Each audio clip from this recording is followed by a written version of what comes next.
नागभीड़ तहसील के घोड़ाझरी तालाब में चिमूर तहसील के साटगांव कोलारी के 5 युवकों की डूबने से मौत होने की घटना ने पूरे परिसर को शोक में डाल दिया है। वहीं विधायक बंटी भांगड़िया ने मृतक के परिजनों को शासन की ओर से मदद देने की बात कही। नागभीड़ तहसील के घोड़ाझरी में दुखद घटना घटी, जिसमें साटगांव कोलारी के जनक गावंडे, यश गावंडे, अनिकेत गावंडे, तेजस ठाकरे इन युवकों की दुखद मौत हो गई।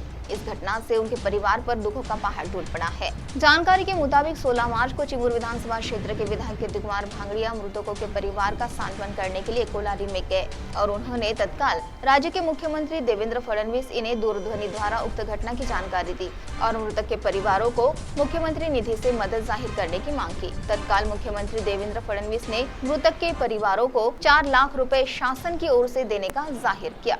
तो आइए सुनते हैं इस समय चिमूर विधानसभा क्षेत्र के विधायक कीर्ति कुमार भांगड़िया ने जानकारी देते हुए क्या कहा। काल दुपारी मनाला हादरा देणारी अशी दुर्दैवी घटना घडली।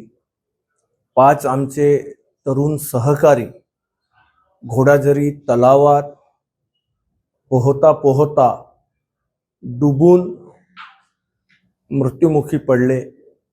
ही जिल्ह्याला नाही तर महाराष्ट्राला हादरणारी ही घटना आहे।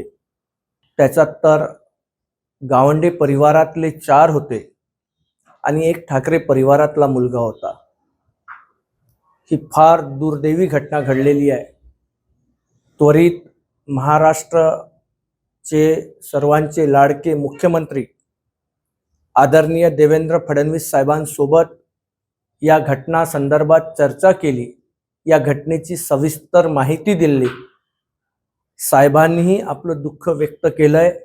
साहेबांनीही सांगितलेलं आहे की माझीही संवेदना त्या कुटुंबापर्यंत पोहोचवा आणि प्रत्येकी महाराष्ट्र शासनाकडून 4 लाख रुपयाची मदत साहेबांनी जाहीर केलेली आहे।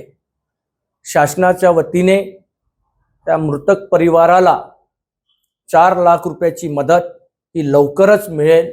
लवकर त्यांच्यापर्यंत पोहोचवू।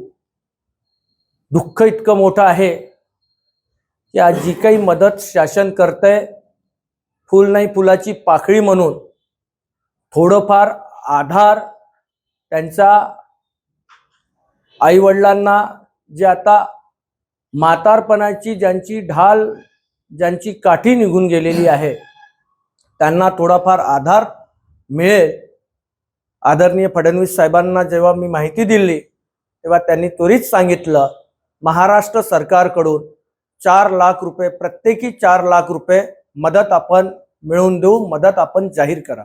CTV के लिए प्रतिनिधि बालू सातपुते की रिपोर्ट।